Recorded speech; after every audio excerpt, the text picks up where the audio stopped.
Antes que nada queríamos los agradecimientos, la verdad que agradecer a toda la organización de CREA, que la verdad que a la distancia y de donde venimos nosotros, la verdad que se ve todo maravilloso.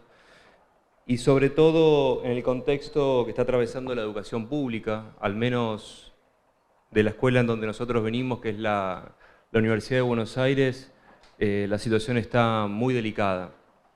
Y la verdad que estos movimientos, estas movidas que nacen desde los estudiantes y de los graduados, la verdad que nos dan como un suspiro de esperanza y aliento, la verdad que para el futuro. La verdad que felicitarlos de parte nuestra.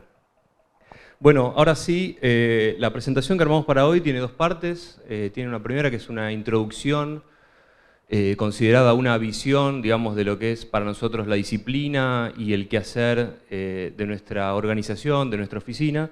Y la segunda que tiene que ver con una serie de experiencias, experimentos, proyectos que van un poco desde una búsqueda experimental, casi uno podría decir microscópica, hasta una última búsqueda que podría ser de otra escala en términos de urbanismo en la naturaleza. Bueno, Bulla es, como les decía, es una oficina, es una organización de planificación y diseño del paisaje, una disciplina bastante joven que nace a partir de la mezcla y el cruce de otras dos que tienen que ver con las ciencias naturales de parte de la Facultad de Agronomía y lo que son las técnicas de proyecto y urbanismo de parte de la Facultad de Diseño y Arquitectura. Con lo cual, un poco toda nuestra producción y nuestra búsqueda está un poco ligada a esos dos mundos y sobre todo a una cosa que nos interesa bastante y que hacemos énfasis, que es que en la disolución disciplinar, en pos de encontrar en esos puntos de encuentro nuevas oportunidades y nuevas visiones para el futuro. Como les decía, Bulla nació hace 9 años con una mirada fuertemente urbana, de volver, por un lado, a redefinir lo que hoy podría ser la visión del paisaje urbano en la ciudad, y hemos ido, con el paso del tiempo, explorando y sacando por un poco nuestra búsqueda intelectual y proyectual hacia el territorio, al encuentro de la naturaleza con la cultura. Esa revisión que nosotros hacemos disciplinar, si se quiere, está muy ligada también con todo lo que vamos a contar hoy, y parte de un punto que es empezar a entender desde dónde nosotros entendemos que nace el paisaje, ¿no? La disciplina del paisaje. Una disciplina que a priori tiene como una escala temporal diferente a la de la arquitectura y más diferente aún a la de la vida del hombre en la Tierra. Y es por eso que arrancamos con nuestras primeras investigaciones por revisar dónde es que podemos detectar los primeros documentos que dan cuenta de este vínculo que hay entre el hombre y la naturaleza. Y en eso nace la exploración del territorio, casi con una búsqueda ancestral que tenemos nosotros por entender cómo es que funciona nuestro continente, nuestra región, en términos de naturaleza y de dinámicas. Este es un mapa de América del Sur de los biomas, un mapa casi al que nos enseñaban en la escuela, pero que por un lado da cuenta de que hay una capa que es la biosfera, con sus propias dinámicas, flujos y movimientos, que para nosotros prevalece por la capa política, si se quiere, la división.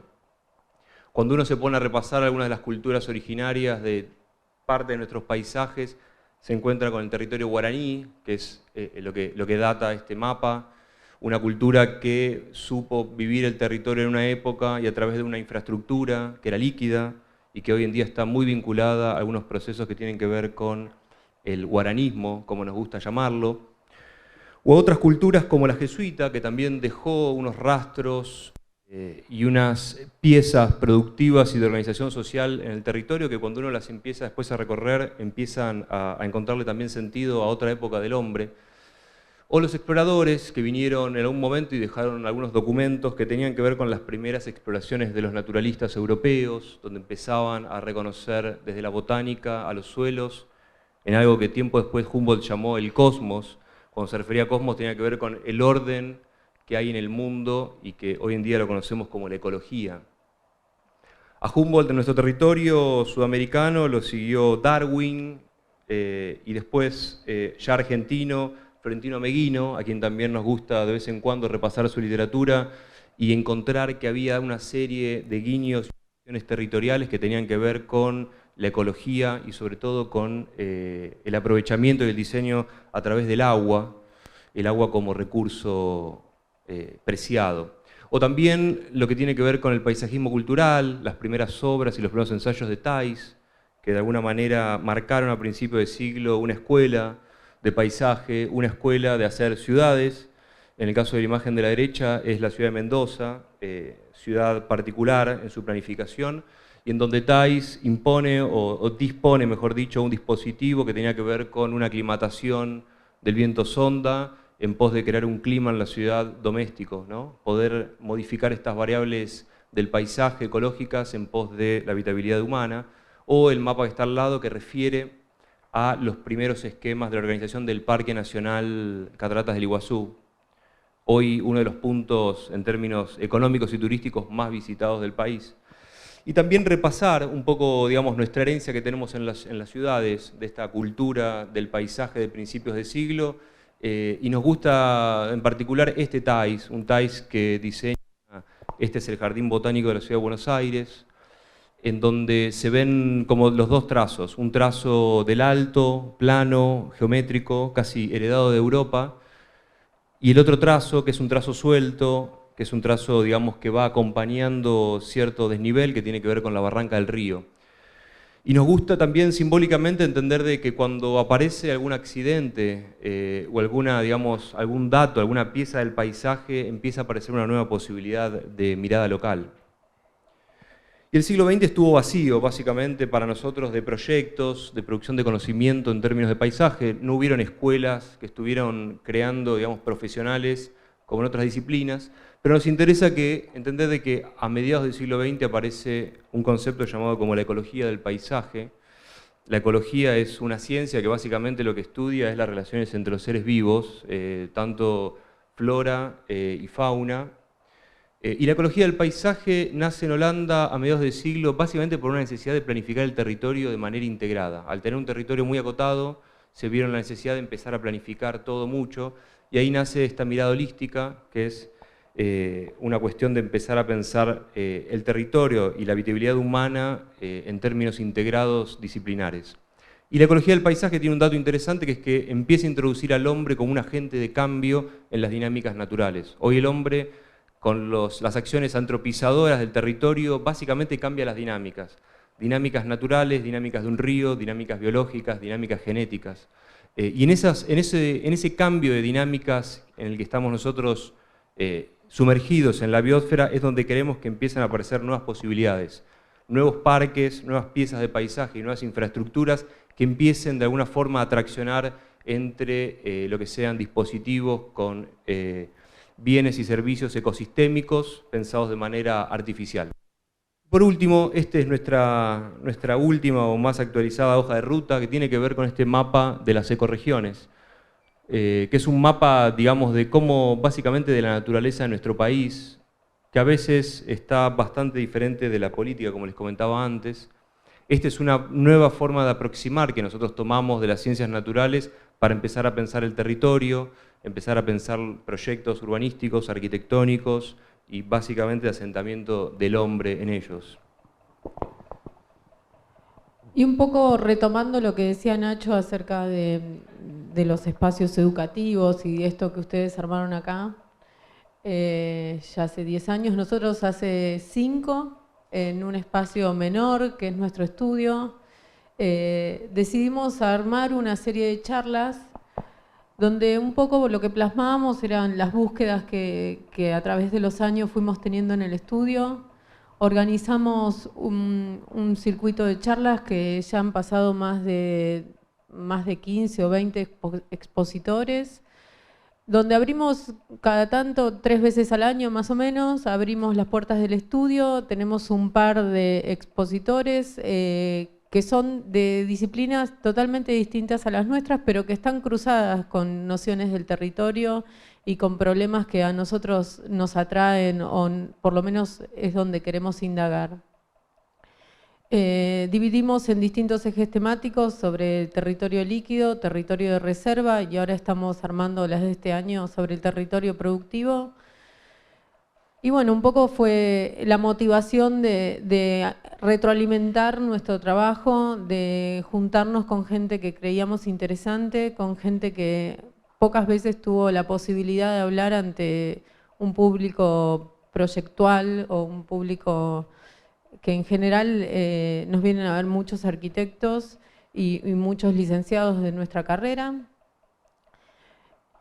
Y bueno, la idea era que estas charlas tengan algo que creo que también es el espíritu que nos reúne hoy acá, ¿no? De no tener tanta distancia entre el que expone y el que escucha, el poder preguntar, a veces se nos da que es una hora de charla y también hay una hora de intercambio que es tan rico como la charla, y eso a nosotros nos alimenta un montón y sobre todo también a la gente que nos viene a ver.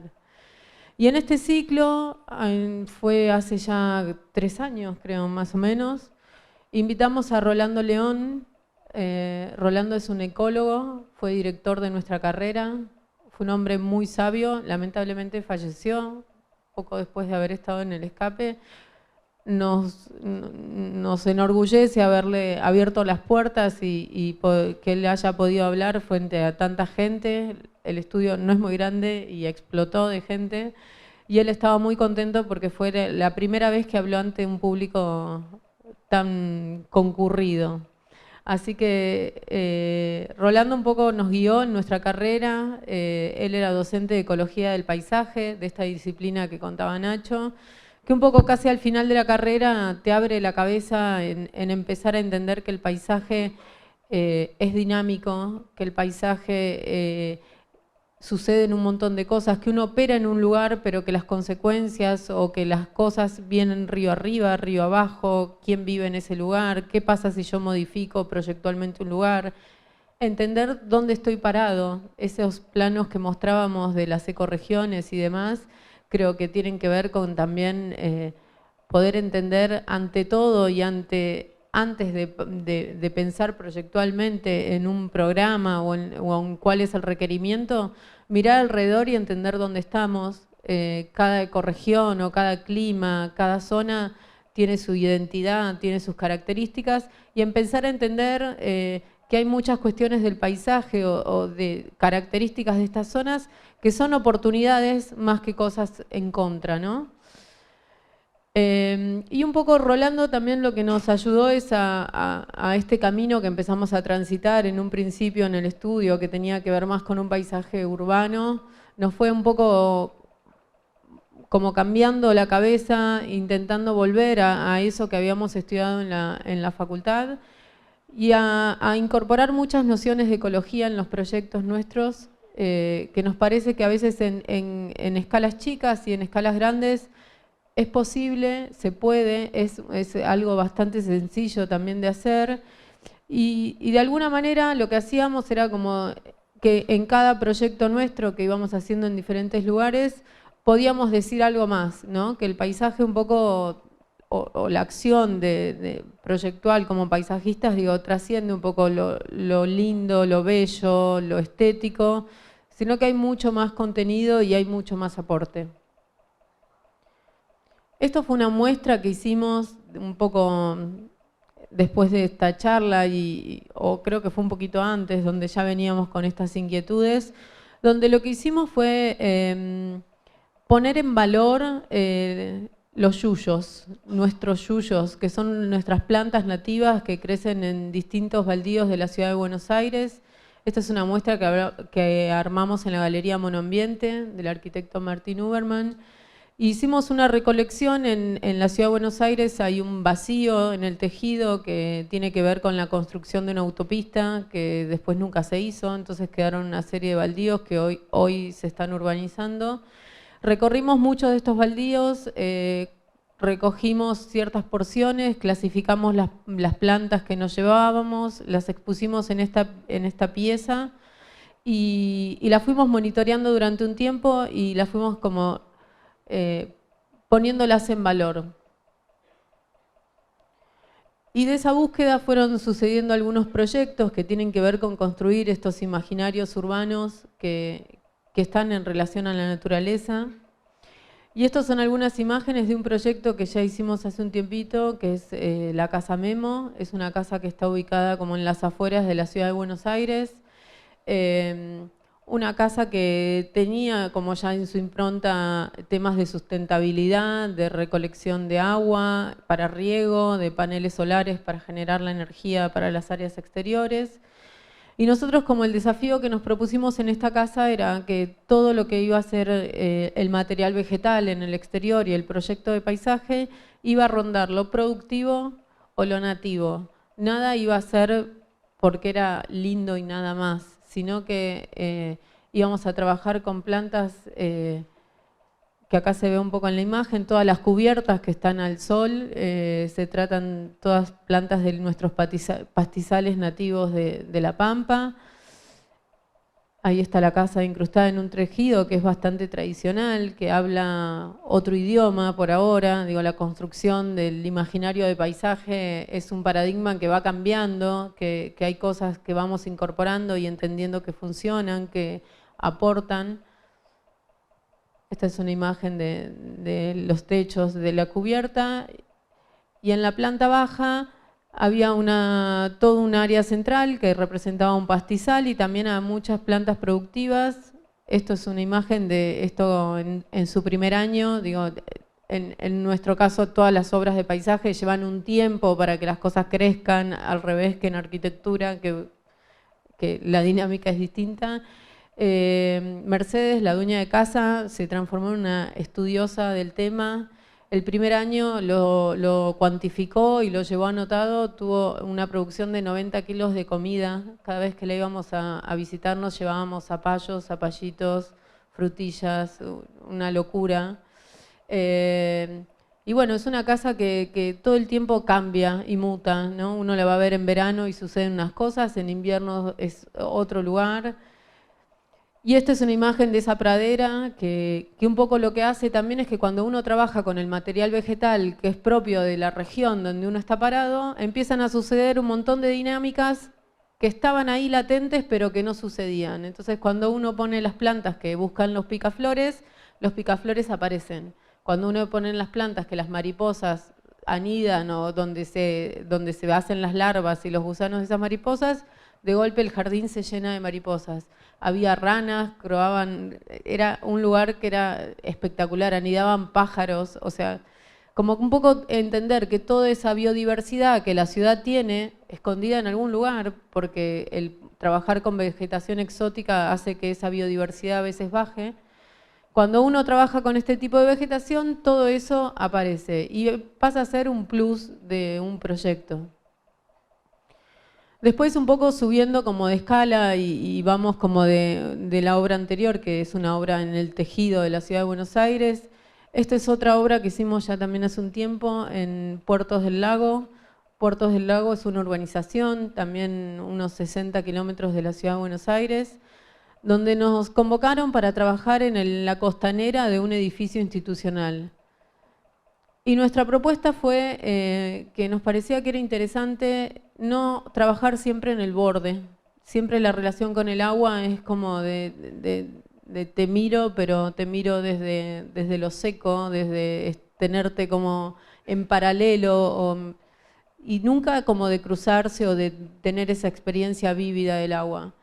Y nos pareció que era una buena oportunidad para generar un trayecto, un recorrido que a veces generan simplemente estas cosas, un cambio de textura en el agua, enmarcar una porción de agua, eso hace generar un espacio que hasta antes de poner esta pieza no existía. Y diseñamos un muelle que en realidad era un recorrido que enmarcaba y hacía un contrapunto con una plaza cívica seca y generábamos la plaza líquida, en un sistema modular de unos muelles que los trajeron desde el Tigre, agarraditos como en un trencito navegando y después se fueron montando. Y bueno, y este muelle lo que hace es eso, no solo trabajar en el borde, sino meterse y construir un espacio que hasta hace poco no existía. Ahí hay unas imágenes de cómo está hoy, esto que vemos que es el cambio de textura del agua, generar ese ámbito.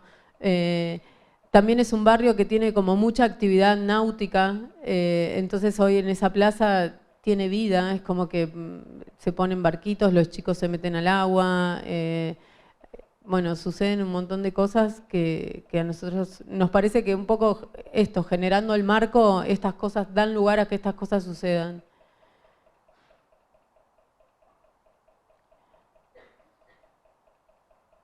Y esta es otra obra que creciendo un poco de escala, este es un parque que ganamos por concurso junto al arquitecto Edgardo Minond. Es el nuevo centro de exposiciones de la Ciudad de Buenos Aires. Está ubicado al lado de la Facultad de Derecho. Es un predio de casi 2 hectáreas que también nos pareció que era una buena oportunidad para que la Ciudad de Buenos Aires empezara a trabajar en un espacio público cambiando el paradigma de la vegetación, de lo exótico y pudiendo incorporar nuevas especies para generar una mayor biodiversidad en un parque urbano. Este parque que está ubicado en la Ciudad de Buenos Aires está muy cerquita de lo que es Retiro, al ladito de la Facultad de Derecho. Cuando uno incorpora toda esta vegetación nativa y empieza a generar ciertas dinámicas, este parque empieza a traccionar y a funcionar con otros grandes parques que están en la Ciudad de Buenos Aires. Hay pájaros de la Reserva Ecológica que vienen a este parque porque ahora tienen las plantas que esos bichos buscan.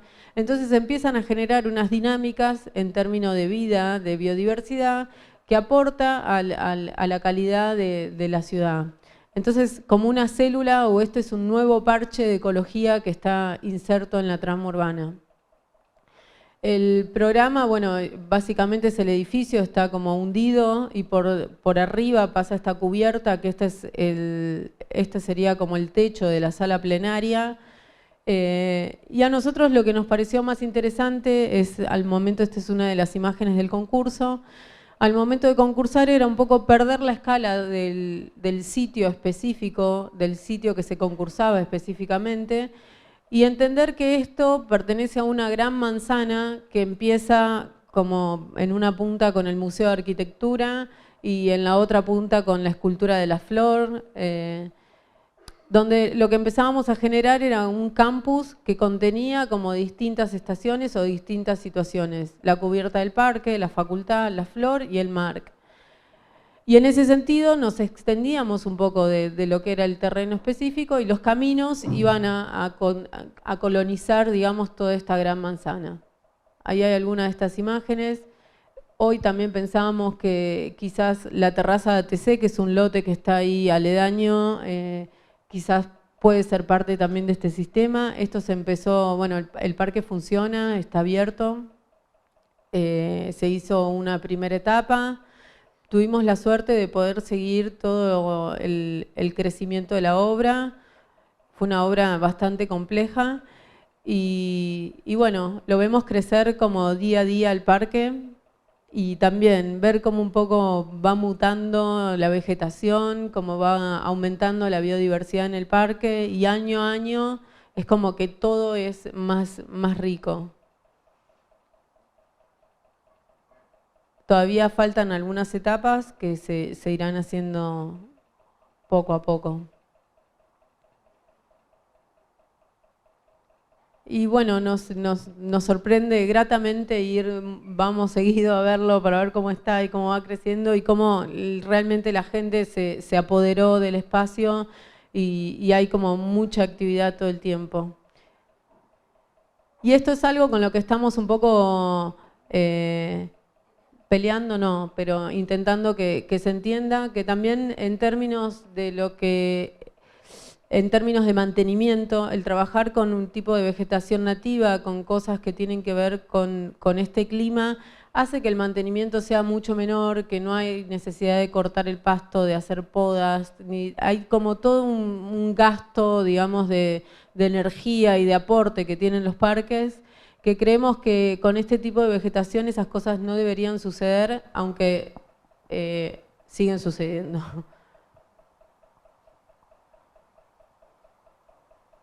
¿Hay algunas imágenes más? Los invito cuando vayan a Buenos Aires a que vayan a visitarlo y a conocerlo.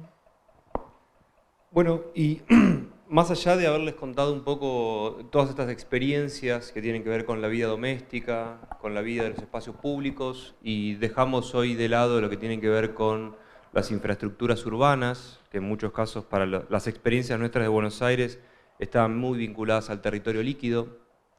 La última fase del estudio tiene que ver con una exploración hacia el territorio y hacia pensar la habitabilidad del hombre en la naturaleza.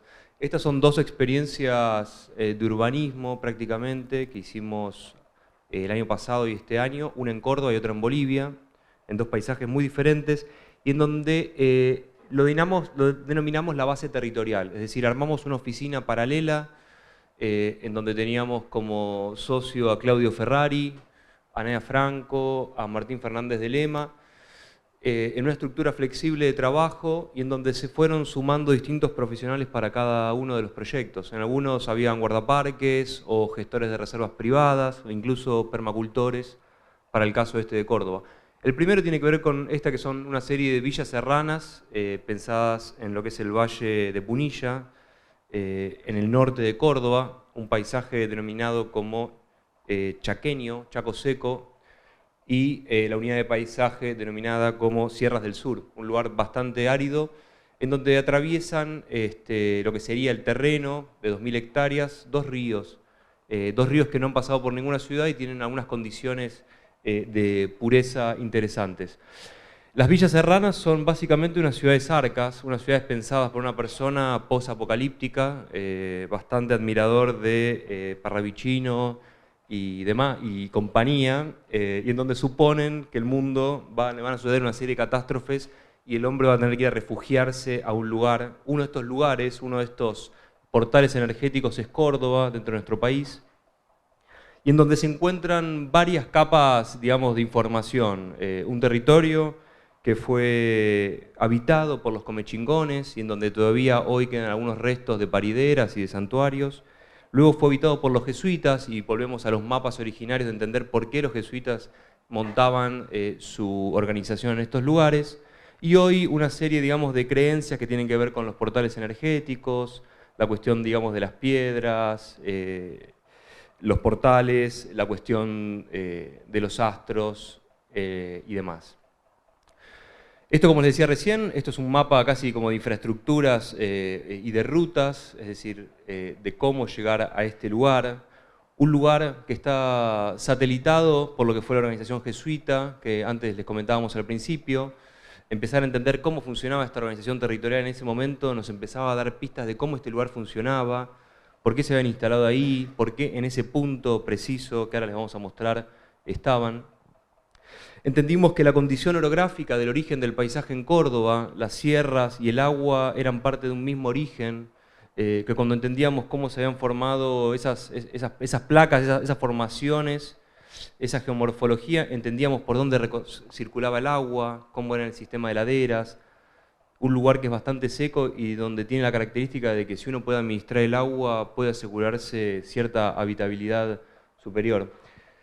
Estas son algunas de las imágenes del lugar, un lugar que además de las culturas sufrió en el último tiempo algunas extracciones de granitos y de mármoles, algunas imágenes de los ríos que les comentaba antes, y las canteras como están hoy en día abandonadas luego de la producción.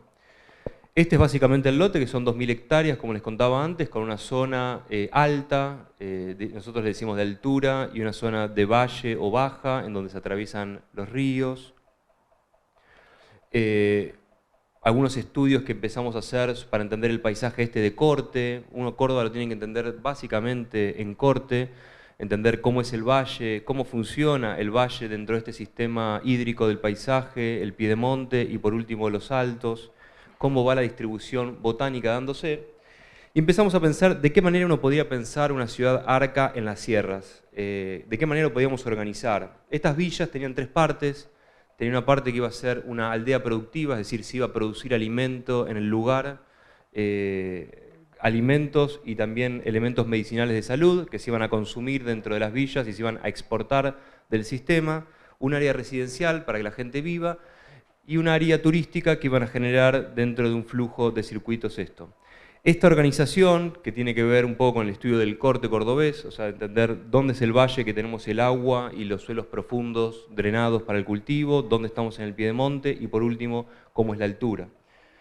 Aparecen unos primeros zonings que tienen que ver un poco con el estudio de vuelta de cómo era la instalación jesuita, que la tenemos por acá abajo. Este es el casco originario en el lugar jesuita, que tenía que ver básicamente con un diseño pluvial de desagote, digamos, como les contaba antes, del agua, cómo circula el agua a través de la sierra y llega por último hasta este punto. Y a partir de eso armábamos estas tres fases, si se quieren. Una fase productiva sobre los valles, donde reutilizábamos una serie de acequias y de canales de irrigación, una área residencial y por último un área turística de alto.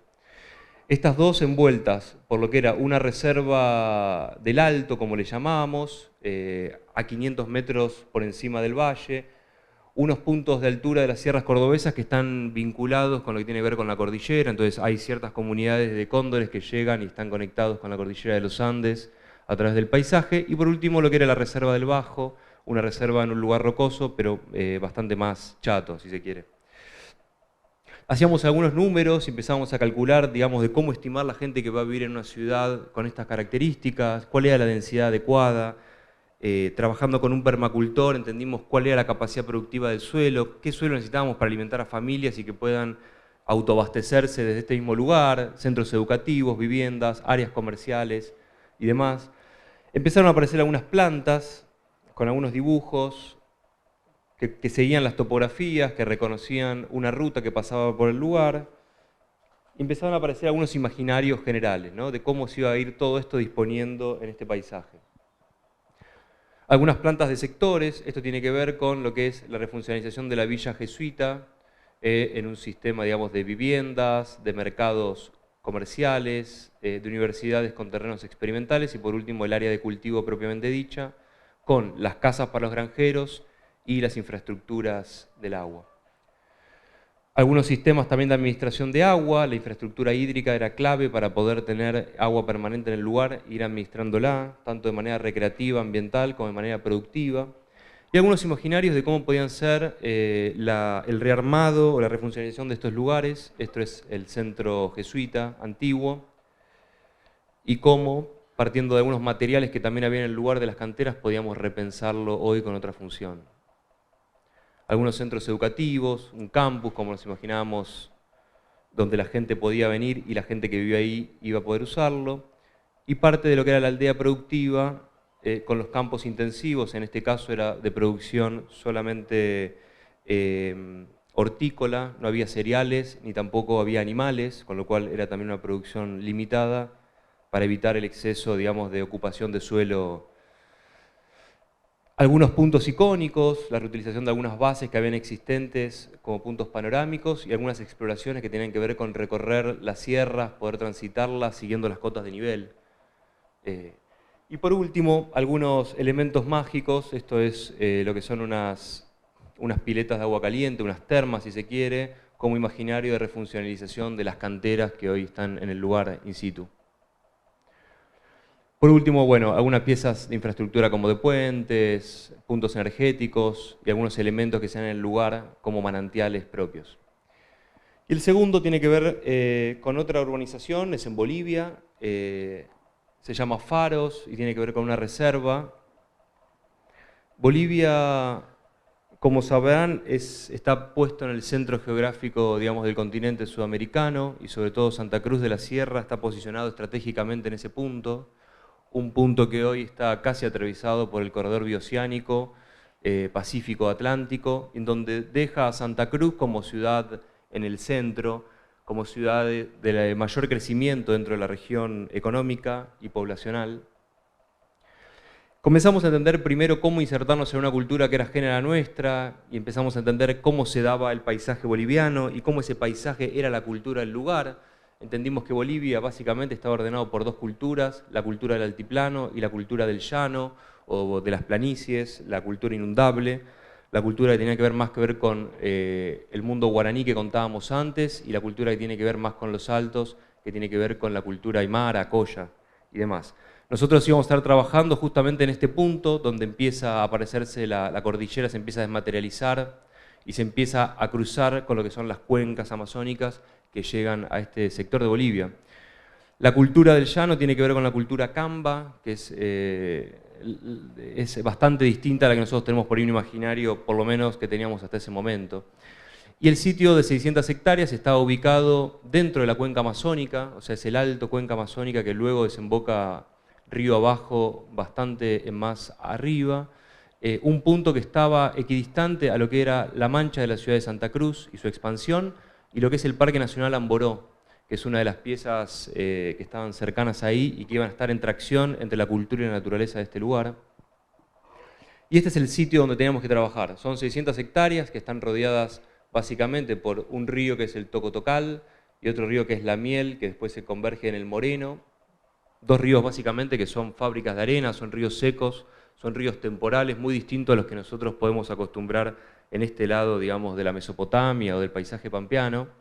Ríos que suben mucho, digamos, de caudal y luego evacúan rápidamente. Y empezamos a investigar, a hacer lecturas y mapeos del territorio, casi como si no conociésemos el lugar, entender de qué manera estaba compuesto este lugar. Estos son un mapa de lo que son los ecotopos, o sea, las diferencias que hay, las pequeñas diferencias que hay entre estas manchas. Y este tenía que ver con el ecotopo de sabana, que era un lugar alto, el ecotopo de selva y por último el ecotopo de planicies inundables. Estos datos y estos mapeos nos iban a ayudar a empezar a tener datos de proyecto, a entender cómo funcionaban estas dinámicas que eran ajenas a nosotros. Esto es una de las imágenes de los cañones, que es parte de un paisaje precámbrico que Bolivia y Sudamérica tiene en reserva y muy interesante. Y también entender cómo eran los ecotopos de la selva, un paisaje con reliquias amazónicas, con mezclas chaqueñas, era un híbrido. Y por último, las grandes planicies de inundación, las fábricas de arena, estos arenales que tiene Bolivia, a pesar de en este caso no tener ríos permanentes. Seguíamos mapeando el territorio en pos de poder entenderlo, poder entender cómo funcionaba, como si esto fuese una máquina de vuelta. El sistema del agua era clave para entender cómo ese paisaje se había modelado, la topografía, los ecotopos y por último, una clasificación botánica sobre el lugar. Y iban apareciendo lo que era así la encomienda, que era una serie de 6 barrios con unas características bien diferenciadas, agrupados de a pares. Estos 2 barrios respondían a lo que era toda la topografía de cañones, estos 2 a lo que era el ecotopo selva y estos 2 básicamente a una condición mucho más urbana por estar más próximos a la ciudad. Y empezaban a aparecer algunos imaginarios de cómo podía ser la ocupación de esta selva, este territorio que a priori tenía ya una base de reserva pública, destinada. Empezamos a entender cómo el trazo, digamos, de las infraestructuras y de las calles se iba dando relacionado mucho a la topografía, y en este caso optamos un camino que era empezar a seguir las líneas de las cotas, tomar los puntos más altos, y que esas líneas de cumbreras sean las que vayan trazando en primera instancia las vialidades y en segunda instancia todo el sistema gravitatorio de infraestructuras, es decir, de esa manera nos asegurábamos de que no íbamos a necesitar bombas básicamente para sacar el agua o para conducir el agua de un lugar a otro.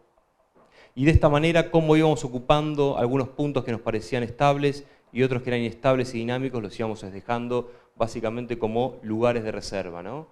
Tanto una reserva pública central que tenía que ver con los cañones y la selva, una serie de reservas que tenían que ver con cada uno de los barrios, como si los amenities de los barrios, en vez de ser una cancha de golf o una laguna como estamos acostumbrados, empiecen a ser los sistemas pluviales o algunos sistemas que consideramos que no habría que tocar. Y por último, la definición de lo que son los corredores ecológicos, es decir, detrás de cada casa o entre casa y vecino aparecían unas piezas que son estas de paisaje o de reliquia de paisaje originario. Este sistema o esta línea pasando de escala de corredores ecológicos nos aseguraba que ciertas dinámicas del paisaje iban a seguir dándose, es decir, que animales y todo lo que tenga que ver con la propagación de semillas vegetales se iba dando por esos lugares. E incluso nos dimos el gusto a pensar lo que tenía que ver con infraestructuras animales, esto tiene que ver con algunas lógicas de pasafaunas y demás, tanto por debajo de las vialidades como por arriba. En el lugar hay monos, hay pumas, hay tucanes, digamos, dependiendo de la época del año, es como muy rico en biodiversidad. Y pensábamos una costanera inundable, una costanera que admita las dinámicas de estos ríos temporales. Pensábamos en cómo podía ser, digamos, transitar una reserva, un territorio que íbamos a permanecerlo intacto lo más posible, y cómo la arquitectura podía empezar a aparecer en algunos lugares densificando, pero de alguna forma mimetizándose con el paisaje. Estos son algunos edificios que íbamos pensando públicos de estos barrios, que tienen que ver con algunas actividades colectivas, lugares de meditación, piletas, miradores, comedores y demás.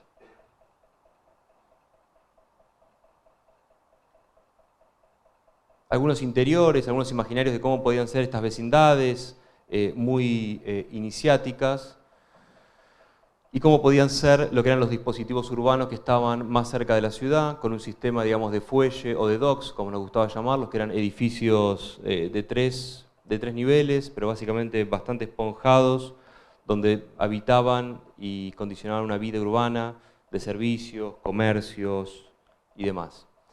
Después cada uno, digamos, de los centros tenía unos puntos que son los faros, que básicamente son infraestructuras de agua, donde uno podía subir y tomar como algunas vistas panorámicas del lugar, y algunos imaginarios de cómo va a ser esto que en realidad más que una urbanización nos gusta llamar que es una microciudad, que está pensado desde el territorio y que incorpora la vida urbana como hoy nos la imaginamos, con equipamientos tanto cívicos como culturales, como deportivos, como comerciales, de alguna forma para imaginar cómo podría ser una vida urbana llevada en ese lugar. Gracias.